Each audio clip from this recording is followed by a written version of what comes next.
to the Georgian capital Tbilisi now, where the authorities say more than 240 people have been arrested during 4 nights of anti-government protests. Police have fired tear gas and water cannon as demonstrations continue across the country. The protests are about the ruling Georgian Dream Party's announcement last week that it was shelving moves to join the European Union. The protesters say the government is pursuing increasingly pro-Russian policies, and the demonstrators are demanding new elections.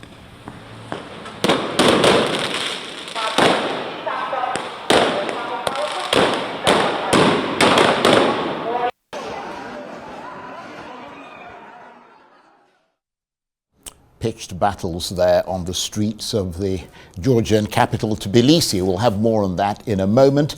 But first, German Chancellor Olaf Scholz has promised Ukraine military equipment worth nearly $700 million during a surprise visit to Kyiv. In a post on social media, Mr. Scholz said the aid would be delivered this month. This is Chancellor Scholz's first solo visit to Ukraine since Russia's full-scale invasion in February 2022. The Chancellor said Ukraine could rely on Germany. After the United States, Germany is by far the largest supplier of military assistance to Ukraine.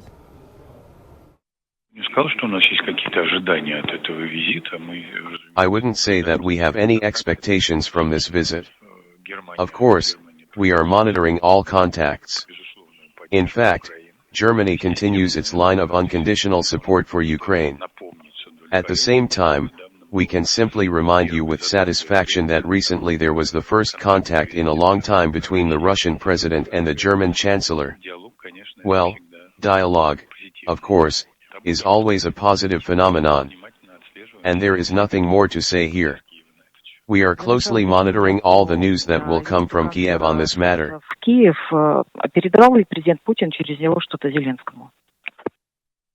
For his assessment of both those stories, the protests in Georgia and, of course, Olaf Scholz's trip to Ukraine. I'm joined now on the line from London by the European Affairs analyst, Dr. Marek Laskiewicz. Great to see you as always, Dr. Laskiewicz. So the protests, let's start with Georgia. The protests there continuing, and so are the pitched battles between the protesters and police. We saw quite a bit of action on the streets there. What's the latest that you're hearing about that? Well, the latest is, of course, that the protests carry on. What is very important is to realize that the protests so far have been important in registering, of course, the disapproval of many Georgians of the government's announcement that is in effect being more pro-Russian. However, they have yet to actually achieve anything.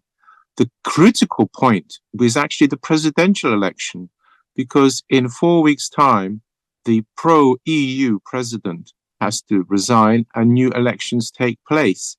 And I believe, from everything I'm reading, what the Georgian government is doing, it's playing for time on the grounds that if it secures that election for its supporters, that will be a blow to the protesters.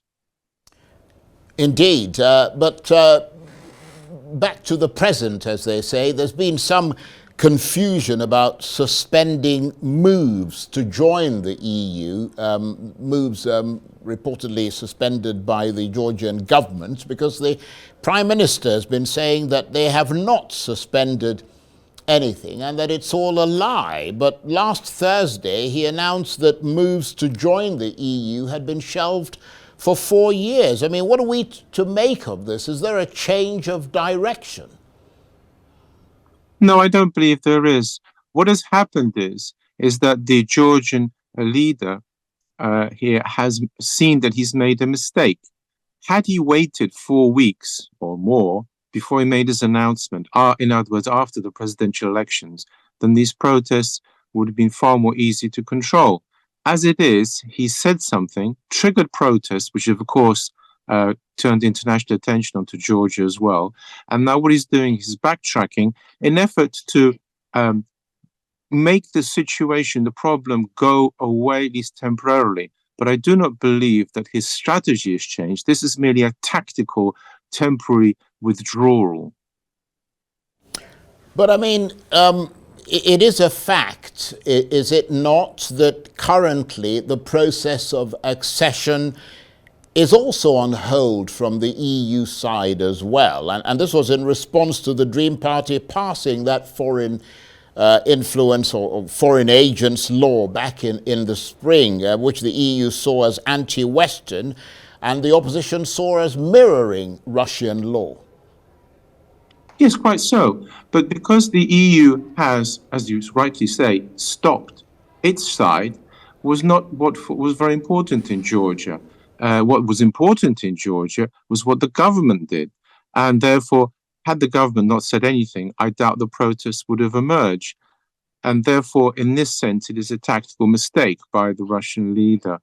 The EU, it is true, is dubious whether it can accept a Georgia run in the way it's run now, because it does not fit in the slightest into how the EU sees democracy, or indeed liberal democracy of any sort. So therefore, the EU, quite rightly in that sense, suspended accession talks.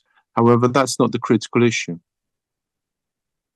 Well, the European Parliament has also passed a resolution that was critical of the recent election in Georgia, and that resolution called for new elections and for sanctions against the Prime Minister and for against other high officials in Georgia. I mean, one can see how that might have angered the Georgian government. Yes, I think you're quite right. I think probably as a result of such declarations, the Prime Minister and, of course, his Board of Ministers made a mistake in the sense they retaliated by making their declaration.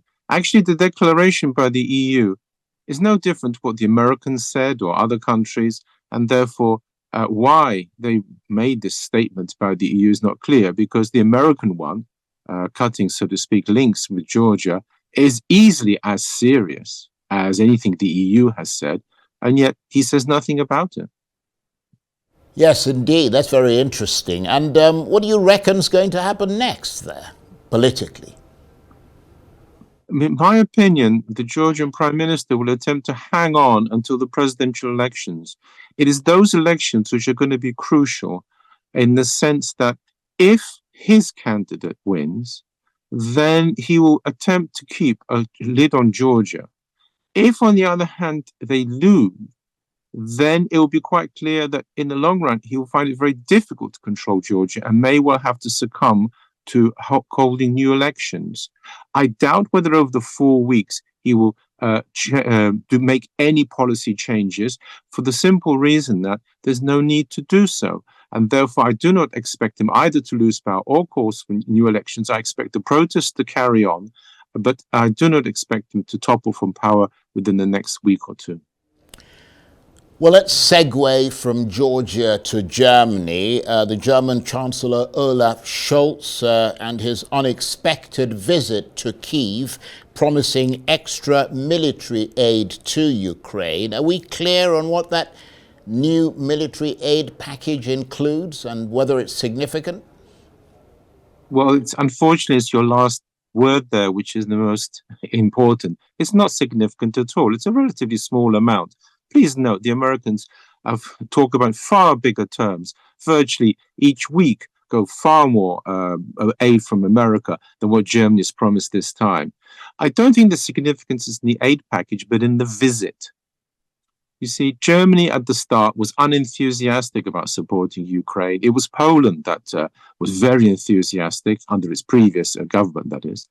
And what it was Germany, like France, was dragging its heels. However, after a few years now, it's Germany and France which are, so to speak, want to help Ukraine more and making more belligerent noises. And that's the reason why he did not visit Ukraine before. Of course, in all this, there is a sort of slightly negative aspect for people who've studied history or have long memories. Germany in World War II had Ukrainians as allies, the SS Galizei, for example. And for some people, the German-Ukraine link, which is by no means novel in history, it was before World War II as well, there were such moves, means that it is actually not only slightly disquieting, but of course, even the Russians, if they seize hold of this, will point out perhaps this, which is also fits in with their propaganda that Ukraine is led by, has neo-Nazis in it. I don't expect the Russians to use it immediately, but it's there in the background.